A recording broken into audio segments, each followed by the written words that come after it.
के पैरेलल होगी वो भी क्या होंगी, पैरेलल होंगी। Lines which are parallel to the same line are parallel to each other, तो वो क्या होगी, आपस में भी पैरेलल होंगी। ये कह रहा है कि अगर कोई भी लाइंस हो अगर पैरेलल हो किसी एक लाइन के तो क्या होगी, वो लाइनें भी आपस में पैरेलल होंगी। ये कह रहा है। कहने का मतलब जैसे ये कहा जाए कि एक लाइन ये है, एक लाइन ये, एक लाइन ये, ठीक है। कह रहा है कि ये वाली जो लाइन है इसके पैरेलल है, कह रहा है ये वाली भी लाइन क्या है, इसके पैरेलल है। तो इसका मतलब क्या होगा, ये दोनों लाइनें, सॉरी ये दोनों लाइनें भी आपस में पैरेलल होंगी, ये प्रूव करना है। समझ में आ रहा है कि नहीं? क्वेश्चन समझ में आया? क्वेश्चन कह रहा है कि अगर ये वाली इसके पैरेलल है, ये वाली भी इसके पैरेलल है, ये दोनों भी आपस में पैरेलल होगी, ये प्रूव करना है। इसका मतलब यही होता है, lines which are parallel to the same line are parallel to each other. तो इसको हम लोग कैसे प्रूव करेंगे? सबसे पहला काम हमने आपको बताया है कि सबसे पहला काम, first work is we have to draw the figure. Figure को ड्रॉ करना होता है। तो हम लोग इसका प्रूफ देखते हैं। सबसे पहला काम, first work is to draw the figure. Figure हम लोग ड्रॉ करते हैं, एक लाइन होगी, दो लाइन होगी और ये तीन। हम इनका नाम ले लेते हैं, लाइनों का नाम ले लेते हैं, नाम ले लेते हैं एल एम एन। ये तीन लाइनें हैं, कौन कौन सी हैं? L M and N. These are the three. Sumit Kaushal voice बोल रहे हैं, वॉइस क्लियर नहीं है। सुमित कौशल कह रहे हैं कि वॉइस क्लियर नहीं है। ऐसा कुछ है क्या? सुमित कौशल।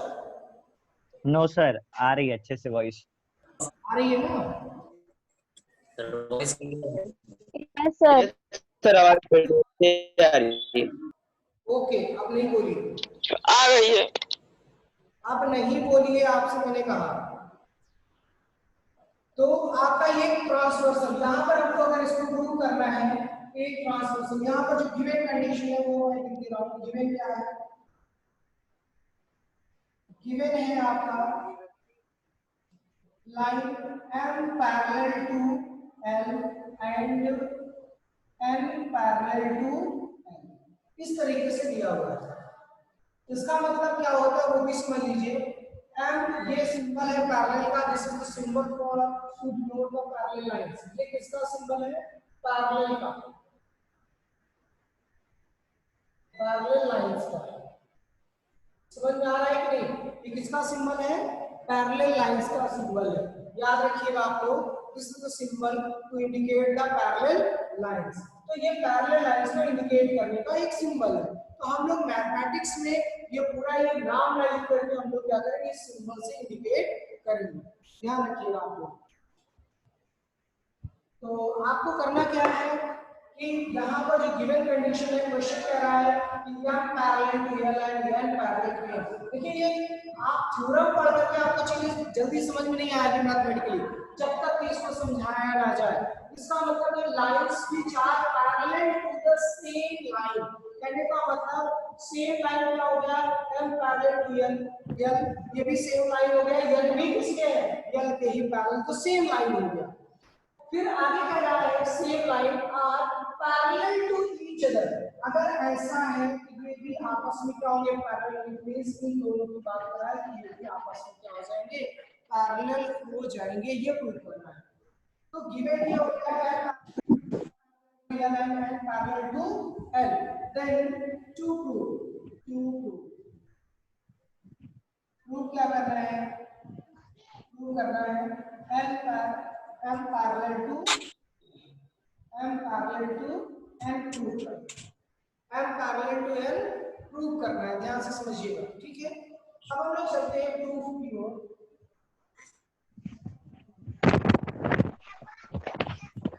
देखिए एक चीज है यहाँ पर, जब हमको इस तरीके की चीजें प्रूव करना हो तो यहाँ पर हम लोग क्या करेंगे? एक ट्रांसवर्सल ड्रॉ करते हैं। क्या करेंगे, draw transversal which is noted as T। इसको आप नाम हम लोग दे देते हैं, क्या नाम देंगे, T, T से इंडिकेट कर देते हैं।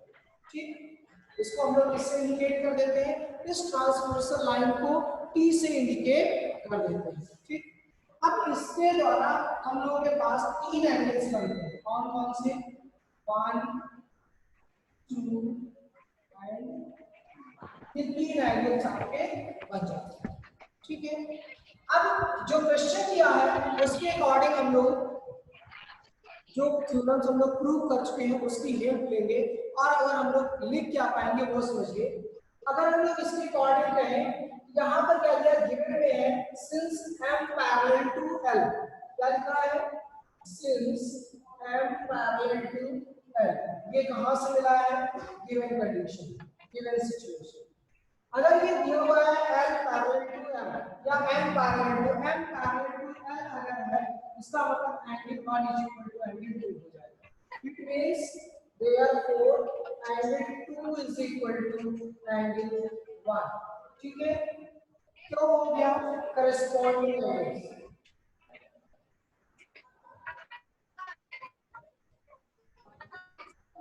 कहां से आ गया, ये करस्पॉन्डिंग एंगल से आ गया। ठीक, अब देखिए अगर ये करस्पॉन्डिंग एंगल से आपको क्या मिलेगा, angle 2 is equal to angle 1 मिल गया। ये आपका कौन सा हो गया, first equation.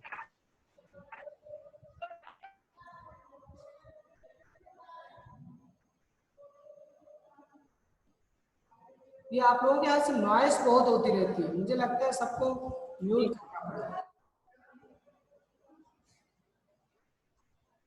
Angle 2 is equal to angle 1 हो जाएगा।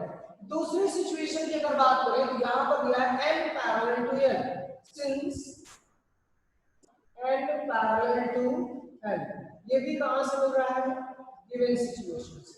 ठीक, तो अगर n पैरेलल टू l है तो क्या मिलेगा, n parallel to l, this means angle 3 is equal to angle 1, angle 3 is equal to angle 1। ठीक, ये भी क्या हो गया, करस्पॉन्डिंग। ठीक, और इसको हम लोग इससे डिनोट कर देते हैं सेकंड इक्वेशन। ठीक, अब अगर आप ध्यान से समझिए, अगर हम लोग फर्स्ट और सेकंड इक्वेशन को कंपेयर करें तो क्या मिलेगा आपको, यहाँ पर देखिए राइट हैंड साइड में यहाँ पे एंगल 1 है, यहाँ पे राइट हैंड साइड में एंगल 1 दिया हुआ है। ठीक, तो इसकी सहायता से हम लोग देख पाएंगे, अगर left right hand side equal है तो left must be equal to each other, इसका मतलब लेफ्ट भी आपका क्या होगा, इक्वल हो जाएगा। तो हम लोग यहाँ पर लिखेंगे from equation first and second, first और सेकंड की सहायता से आपको क्या मिलेगा, angle 2 is equal to angle 3 मिल जाएगा। ठीक, angle 2 is equal to angle 3, ये थोड़ा सा इंपॉर्टेंट रिजल्ट है। अब ध्यान से समझिए, अगर एंगल 2 और एंगल 3 इक्वल हो गए और आपको पता है कि ये दोनों क्या है, करस्पॉन्डिंग एंगल्स है, तो हम लोगों को क्या लग जाएगा, converse of corresponding angle theorem, जो आपका एक्सियम 2 मैंने लिखवाया है उसके अकॉर्डिंग आपका क्या हो जाएगा, these to lines will be parallel to each other. यहां पर क्या लिखेंगे, since angle 2 and angle 3 are these are corresponding angles, so line m parallel to n। यहाँ पर हम लोग क्या कर पाएंगे, since these are corresponding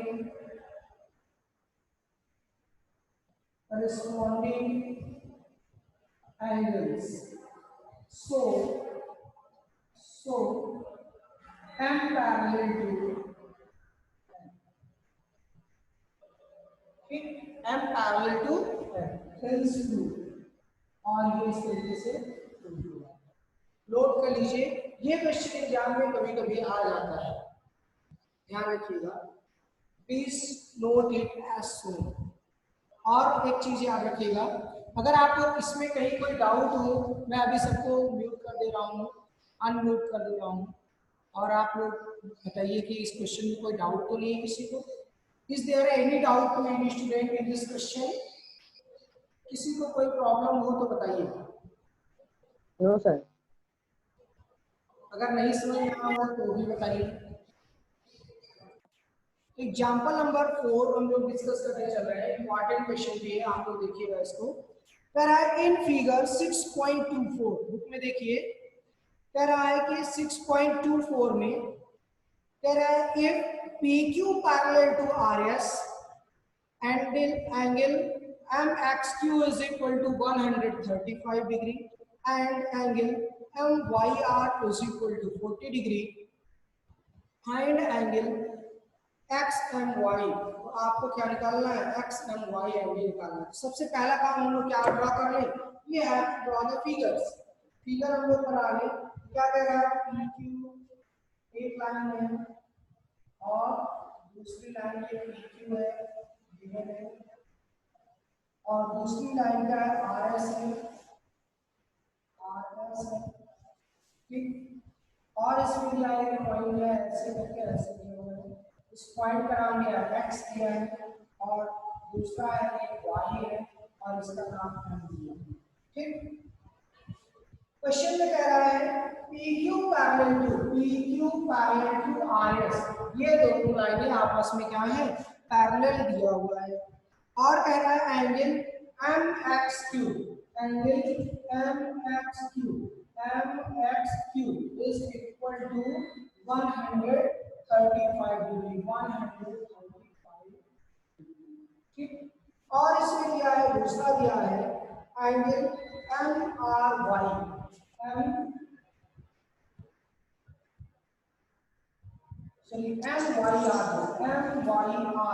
is equal to दिया हुआ है आपका 40 डिग्री। ये कितना दे दिया है, 40 डिग्री, ठीक। अब इसमें कह रहा है we have to find out angle x and y, angle x and y is to be find out, इसको कैलकुलेट करना है, ठीक। देखिए इसको सॉल्व करने के लिए अगर हम लोग देखें तो इसको ऐसे जनरली आप सॉल्व नहीं कर सकते, यहाँ पर हमको एक कंस्ट्रक्शन करना पड़ेगा। सॉल्यूशन इसका हम लिखते हैं यहाँ पर सॉल्यूशन। जो कंस्ट्रक्शन करते हैं उसको भी जरूर लिखेंगे, कंस्ट्रक्शन है। सबसे पहला ही हम लोग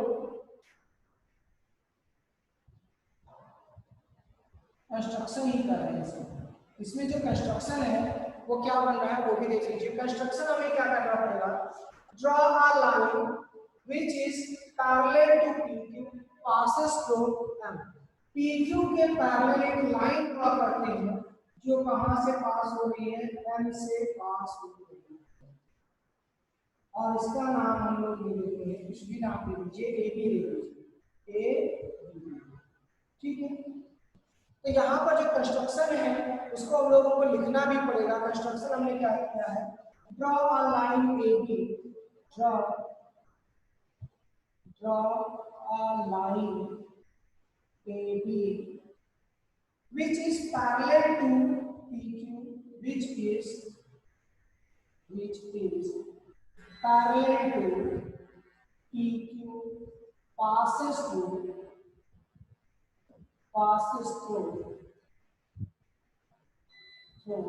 M। कहां से पास हो रही है, M से पास हो रही है। ध्यान से समझिएगा क्या कर रहे हैं हम लोग, M से पास होने वाली AB एक लाइन ड्रॉ करते हैं जो PQ के पैरेलल है। मैंने क्या लिखा, draw a line AB, draw a line AB which is parallel to PQ के पैरेलल है, और क्या करें, passes through M से पास हो रही है, एक लाइन ड्रॉ करते हैं, ठीक। अब हम लोग सॉल्यूशन में देखिए, सॉल्यूशन में ही अब हम लोग इसका क्या निकालना है, हमको उसकी वैल्यू निकालना है। तो सबसे पहला क्या है, आप लोग उसी को देखिए। तो ये कंस्ट्रक्शन हो गया। तो कंस्ट्रक्शन में अब आप देखें तो since PQ parallel to RS, since PQ parallel to RS कहां से मिल रहा है, गिवन, कहां से मिल रहा है, गिवन। दूसरी सिचुएशन की बात करें तो यहाँ पर अभी मैंने लिखा PQ पैरेलल टू AB, यहाँ पर अभी तुरंत ये लिखा कि क्या है, यहाँ पर AB पैरेलल टू PQ भी कह सकते हैं, या PQ parallel to A B, ये कहाँ से मिला? बाई कंस्ट्रक्शन से मिल गया। और इसका नाम तो दे देते हैं, इसको नाम दे देते हैं 1 और इसका नाम दे देते हैं 2। ठीक, इसका नाम दे दिया 1 और दूसरे का नाम दे दिया 2। अब देखिए अगर ये दोनों पैरेलल हैं तो इससे आपको क्या मिलेगा? इससे आपको मिल जाएगा AB पैरेलल टू RS में। देखिए यहाँ पर PQ parallel to RS, PQ parallel to AB, इसका मतलब ये दोनों भी आपस में क्या होंगे? पैरेलल हो गया। अभी प्रूव करवाया तो क्या बन जाएगा? RS parallel to therefore RS parallel to AB। अगर RS पैरेलल टू AB है तो आपको क्या मिलेगा? Angle 2 is equal to 40 degree. क्यों हो जाएगा? अल्टरनेट इंटीरियर एंगल्स की प्रॉपर्टी से हो जाएगा। क्यों हो जाएगा? देख पा रहे हो यहाँ पर? देखिए ध्यान से समझिए। देखिए अल्टरनेट इंटीरियर प्रॉपर्टी में क्या होता है कि things must form a Z. देखिए अल्टरनेट में जेड फॉर्म करना चाहिए, जेड उल्टा सीधा किसी तरीके से। ऐसे देखिए कि ये जेड का स्पेस बना है, जेड है ना? देखिए जेड बना है, या ऐसे देखिए तो भी जेड टाइप में बना है। तो हम लोग क्या कर पा रहे हैं? Angle 2 is equal to angle 40। क्यों होगा? क्योंकि ये पैरेलल है। दूसरी सिचुएशन क्या है? Since AB parallel to PQ, since AB parallel to PQ, तो इससे क्या होगा? कोई इंटीरियर एंगल का सम कितना होता है? 180। Angle 1 plus 135 is equal to 180 हो जाएगा। क्यों? क्योंकि कोई इंटीरियर, ये दोनों कोई इंटीरियर एंगल्स हैं और इनका सम कितना होगा? 180 होगा। तो एंगल 1 इज इक्वल टू कितना मिल जाएगा आपको? 180 माइनस 135। कैलकुलेट कर लीजिए। एंगल 1 इज इक्वल टू कितना मिल जाएगा? 5 और ये बना आपका 7 4 45। कितना आएगा? ये 45 डिग्री आ जाएगा। अब हमें क्या करना है? नेक्स्ट एंगल आपको क्या निकालना था? XMY निकालना है। थर्पल नहीं देंगे। ठीक, क्या निकालना है आपको? XMY। Now angle XMY is equal to, अगर हम लोग XMY पूरी की बात करें तो एंगल 1 + 2, दो एंगल जोड़ करके बना हुआ है। कितने एंगल को जोड़ करके बना हुआ है? दो एंगल को जोड़ करके।